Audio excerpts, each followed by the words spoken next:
Hey everyone! This was our first day from the Colorado trip, and what a fun first day at Good Times Adventures. You mean Great Times Adventures? For the first couple of days, to get adjusted to the altitude, we thought we would schedule a couple of activities. So the first day, we decided to go dog sledding, which was like fulfilling a childhood dream of mine.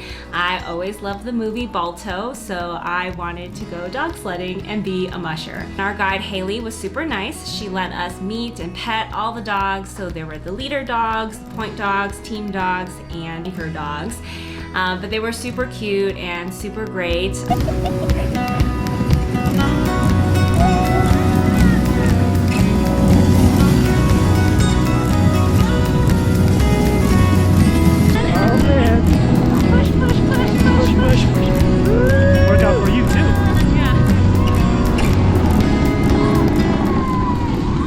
Dog sledding was such a blast. I had a chance to mush 2 times, and Janice had a chance to mush 3 times. And we just want to share a couple of really fun facts we learned during our time. 1, each trip out with the dogs is typically 7 to 8 miles. That's a lot of mileage. And for the most part, each dog will do 1 trip per day, and on occasion, they'll work 2 trips. That's a tired doggos right there. And then after each trip, they get a delicious meat soup as a treat and to help them hydrate. And our favorite fact is these hardworking dogs typically work from when they're 1 year old up until they're about 8 years old, at which point they retire in their golden years and need a loving retirement home.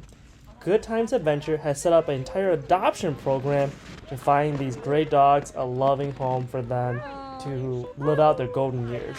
We'll post a link below if you're interested in adopting some of these adorable and hardworking dogs, and we'll look forward to reading some of their stories on their website. On to snowmobiling. Before letting us go wild in the mountains with our snowmobiles, we spent about 10 minutes at this test track so that we can get familiar with the brake and the turning, especially for first-time drivers. After a quick lesson and some practice, we were on our way to Georgia Pass. We stopped 3 times along this journey and learned a lot of really fun facts from our instructor Craig. The town was officially created in November of 1859 by General George E. Spencer, and they named the town Breckenridge after John Breckenridge of Kentucky, the 14th Vice President of the United States, in the hopes of flattering the government to gain a post office. After World War II, the population dwindled to 393 residents, at which point those citizens reinvented the town and opened Peak 8 in 1961. And the rest is history. Final destination, Georgia Pass has an elevation of 11,585 feet. It is a mountain pass that crosses the Continental Divide in the front ridge of the Rocky Mountains. As you can see by this sign here, it really divides the left to the right and some really exciting stuff. The trail was designed so that wagons could pass through the difficult terrain when going to and from the area's many mining towns.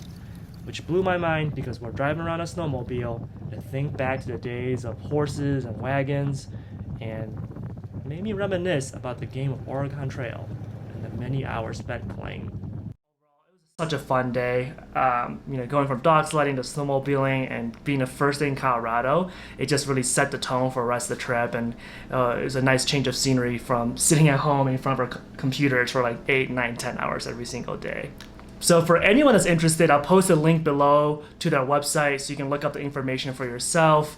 For us, when we booked, we called the direct line. Super accessible. It was $280 for both of us for dog sledding, so it's $140 each.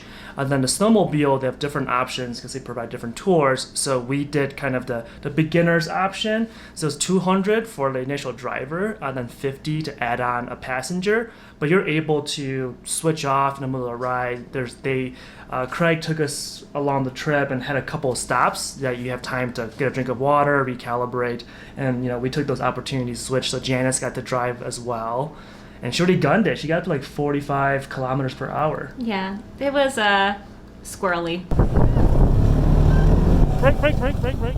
Everybody gets to enjoy, no matter your level of experience with snowmobiles or fears with snowmobiles. But overall, it was a lot of fun, and I'm glad that we were able to do the experience. Yeah, such a great fun first day, and we're excited to see what the rest of the vacation has in store for us, and we'll be sure to post those videos. And until then, Keep living in the moment. bye.